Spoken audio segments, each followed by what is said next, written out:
দেখত। সে একসময় ঘুমিয়ে পড়ল। সে জঙ্গলে একটি ছোট ইঁদুরও বাস করত। ইঁদুরটি খেলতে খেলতে সে ঘুমন্ত সিংহের গায়ের উপর উঠে খেলতে লাগলো। খেলতে খেলতে সে সিংহের নাকের উপর খেলতে শুরু করলো। ঠিক তখনই সিংহের ঘুম ভেঙে গেল।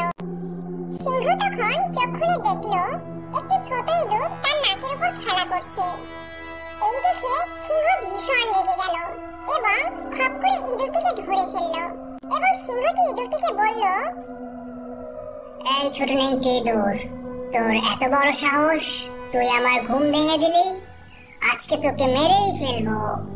ইঁদুর তখন খুব ভয় পেয়ে বলল, হুজুর হুজুর, দয়া করে আমাকে মারবেন না, আমার খুব ভুল হয়ে গেছে, আমায় ছেড়ে দিন, কোনো একদিন আমি ঠিকই আপনার দয়ার প্রতিদান দেব। হা হা হা, আমি হলাম বনের রাজা আর তুই কিনা আমার প্রতিদান দিবি? যা, তোকে ছেড়েই দিলাম, দেখি তুই কিভাবে আমার প্রতিদান দিস।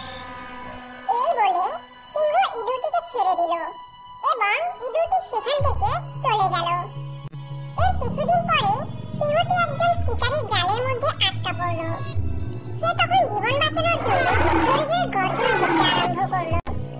তার গর্জন শুনে চিনতে পেরে সেই ইঁদুর তখন সিংহের কাছে এসে হাজির হলো। সিংহকে জালে আটকা রেখে সে বলল,